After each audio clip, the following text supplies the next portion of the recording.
নাগশংকৰ মন্দিৰ অসমৰ শোণিতপুৰ জিলাত অৱস্থিত অসমৰ প্ৰধান শৈৱপীঠ স্থানসমূহৰ ভিতৰত অন্যতম।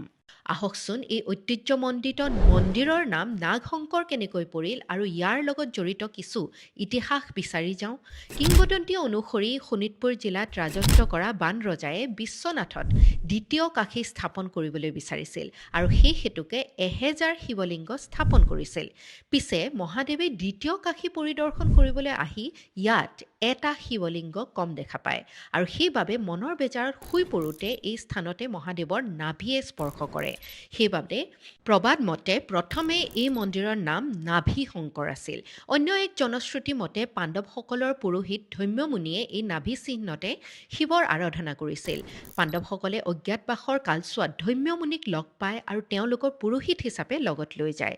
তাৰ পিছৰে পৰা বহুদিনলৈকে এই স্থানত পূজা অৰ্চনা কৰা হোৱা নাছিল। চতুৰ্থ শতিকাৰ আগভাগত জিতাৰী বংশৰ ৰজা প্ৰতাপ সিংহই এই মন্দিৰৰ পুনৰুদ্ধাৰ কৰে।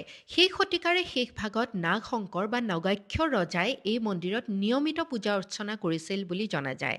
ৰজা নগাক্ষ এই মন্দিৰৰ প্ৰধান পৃষ্ঠপোষক আছিল আৰু সেইবাবে এই মন্দিৰৰ নাম পৰিল নাগশংকৰ। এইজন ৰজাৰ পিছত পুনৰ বহু বছৰলৈ এই মন্দিৰৰ পূজা সেৱা বন্ধ হৈ পৰে।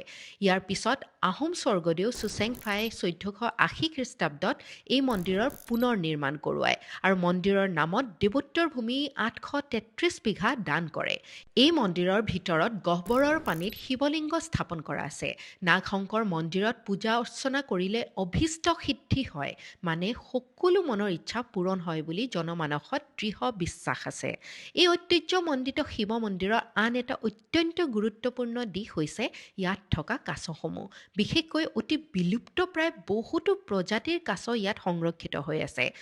অসমৰ বহুতো মন্দিৰৰ পুখুৰীত কাছ সংৰক্ষণ কৰাৰ এক পৰম্পৰা আছে, কাৰণ লোকবিশ্বাস অনুসৰি কাছক ভগৱান বিষ্ণুৰ অৱতাৰ বুলি গণ্য কৰা হয়। সেইবাবে আমাৰ মানুহে সিহঁতক মৰমেৰে সংৰক্ষণ কৰে। নাগশংকৰ মন্দিৰৰ চৌহদত থকা কাছসমূহ ৰাজ্যত আটাইতকৈ ভালদৰে সংৰক্ষিত কাছসমূহৰ ভিতৰত পৰে। কাছই জলজ পৰিৱেশৰ পৰিষ্কাৰ পৰিচ্ছন্নতাত বিশেষ অৰিহণা যোগায়, কিয়নো সিহঁতে মৃত আৰু পচি যোৱা বহু বস্তু খাই পানী পৰিষ্কাৰ কৰি ৰাখে। এই কাৰণতে কাছ সংৰক্ষণ আমাৰ বাবে অতি প্ৰয়োজনীয় পৰিৱেশৰ বাবে। নাগশংকৰ মন্দিৰত 13 বিধ সংৰক্ষিত কাছৰ প্ৰজাতি আছে। IUCN international union for conservation of nature অনুসৰি স্বীকৃত critically endangered black soft shell turtle, Assam roof turtle আৰু endangered Indian soft shell turtle, peacock soft shell turtle, Indian narrow headed soft shell turtle, spotted pond turtle, tricarinate hill turtle আৰু vulnerable Indian flap shell turtle, Indian roof turtle, near threatened brown roof turtle, Assam leaf turtle আৰু least concerned Indian tent turtle, Indian black turtle. সঁচাকৈ আমাৰ পৰম্পৰা, সংস্কৃতি আৰু লোকবিশ্বাসে কেনেকৈ প্ৰকৃতি সংৰক্ষণৰ ক্ষেত্ৰতো গুৰুত্বপূৰ্ণ ভূমিকা গ্ৰহণ কৰে দেখিছেনে বাৰু? আপোনাৰ যদি কেতিয়াবা এই অপূৰ্ব মন্দিৰটো দৰ্শন কৰাৰ সৌভাগ্য হৈছে, আমাক নিশ্চয় জনাব আপোনাৰ অভিজ্ঞতাৰ কথা। আজিলৈ আহিছোঁ, ধন্যবাদ।